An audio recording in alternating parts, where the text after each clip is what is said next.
What's up, everybody? Welcome back to our 5-part series of what to expect when selling your house. This is part 5 of 5, what to expect after closing.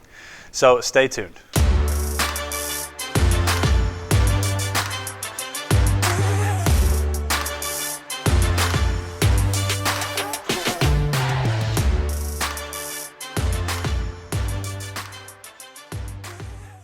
What's up, everybody? Andrew here with the Lake Team in Houston, Texas. Welcome back to our channel. We have another fantastic video lined up for you guys today.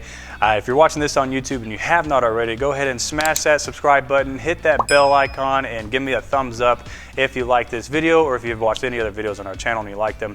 At the Lake Team, we try to produce the best real estate content to give to you guys each and every single week. So with that being said, let's move into the last part of our 5-part series of what to expect during selling your house. And this one is what to expect after closing. All right, guys, so now you have closed on your house or you've signed your documents and you guys are waiting on the file to fund. So next thing you need to know or ask yourself is, well, you kind of should have already communicated this earlier, but are you in the process of buying a new house, right? Are you in the process of buying a new home that you were waiting on this house to sell first? So you might be able to do a leaseback if you need more time to close on your next house or your next residence. Now, this stuff should have been communicated with way before this point. So but just understand that this is an option, right? So if you are closing on if you're closing on your house that you're currently living in, but your house that you're wanting to buy isn't going to close for another week or two, just understand that what a leaseback is an option for you guys. What that means is you can you sold the house, but you're going to be a short-term tenant, for example. So now the buyer is going to turn into the landlord and you are going to be the tenant.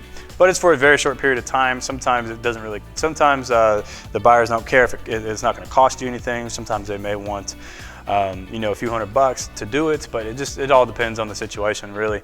But just understand a leaseback is available to you. It is an option, of course, everyone has to agree to it, and this should have been communicated with way prior to this process.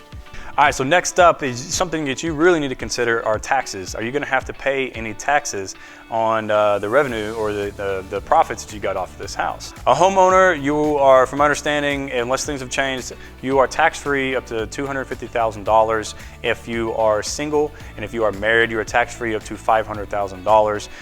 If you're married. However, if you are an investor and I'm sorry, I want to go back to the married and single part with tax-free. You have to live in the property, I believe, of two of the last 5 years or 3 of the last 5 years.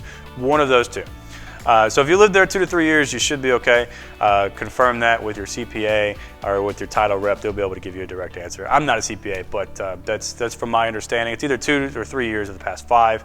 If you call that an owner-occupied house, then you're good to go. But anyways, going to an investor. If you are an investor and if you are flipping this house, you are subject to capital gains. So it is best that you talk with your CPA to understand how much you need to put aside for those taxes on the gains, if any, that you did receive.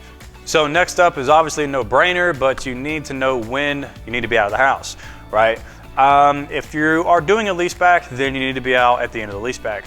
If you are not doing a leaseback, then you need to be out the day of closing, or before the day of closing, one of the two. But you need to be out prior to that file funding, right? So once you sign your docs, the buyer signs his docs, and they send it back off to the lender, and then the lender funds the file. Everybody gets dispersed and paid. So at that point, you already need to be out of that house. You need to be out of that house. You need to leave it clean. It's customary to leave your house clean. Put yourself in a buyer's shoes. If you were purchasing a house, you don't want to walk into just a dirty, filthy house. Someone just left you. They didn't even clean up after themselves, and now you're stuck cleaning it. So it's customary. Just be polite with somebody and clean your house after you've completely moved out. Okay, so once you're at the closing table and after you sign, sometimes it may take a little bit for that file to actually fund. Like I said a second ago, once you sign, so let's say, for example, you're signing at 8 o'clock in the morning and the buyers aren't going to sign until 1 o'clock p.m., right? So the file is definitely not going to fund until after 1 o'clock or after 2 o'clock, because it usually going to take a buyer about an hour to sign.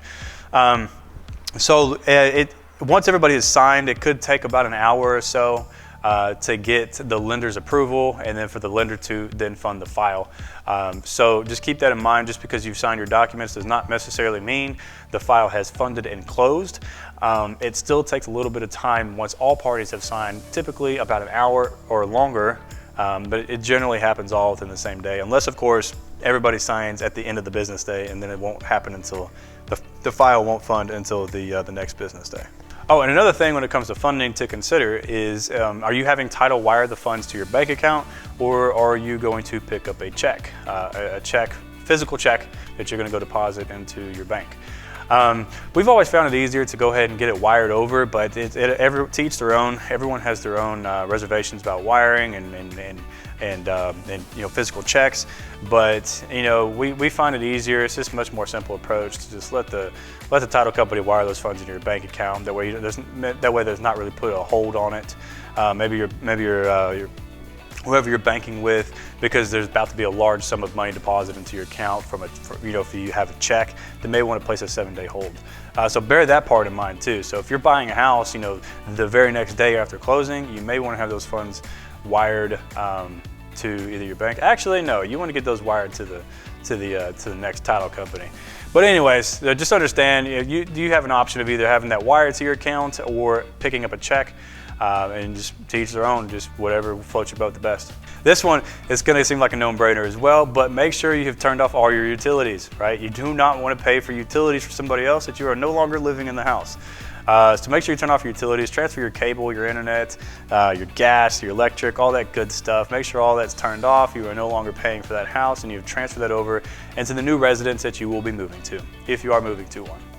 All right, one of the last things here that I want to talk about is leaving your agent a good review, or leaving your agent a review online. Now, this goes without saying, as small business owners, we're not Amazon, we're not, these big, huge franchises like Target and, Walmart, to where we're overtaking, everything.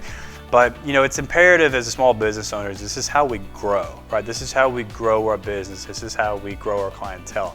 And if you had a pleasant experience with your agent, whether it's with me or with another realtor, make sure you do them a favor by leaving them an online review. It is how us agents grow. It is how our teams grow. And it's very imperative for small business owners to get this done.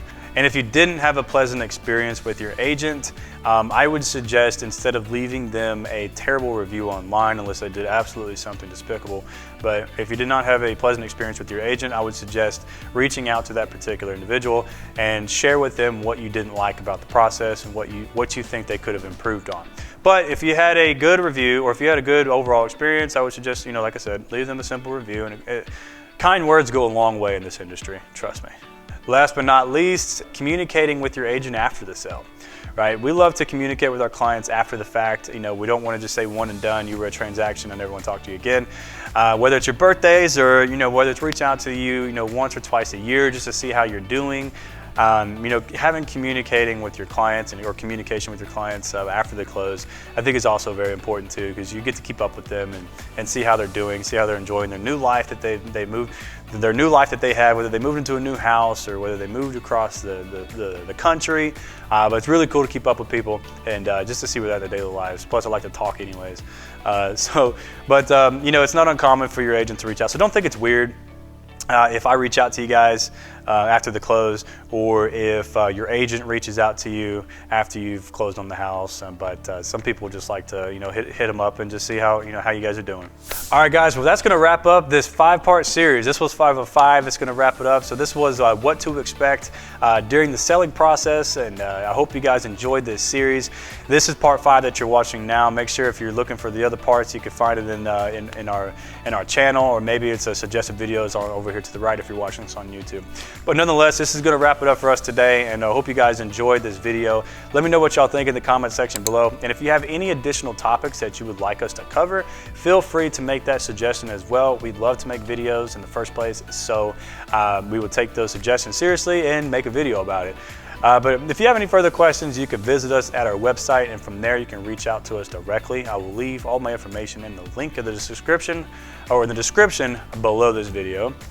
And if you haven't already, go ahead and smash that subscribe button as well. If you did like this series, if you did like this video, at the Lake Team, we try to produce the best real estate content to put out to you guys so you can make the most educated decision whenever it comes time to buy or sell real estate.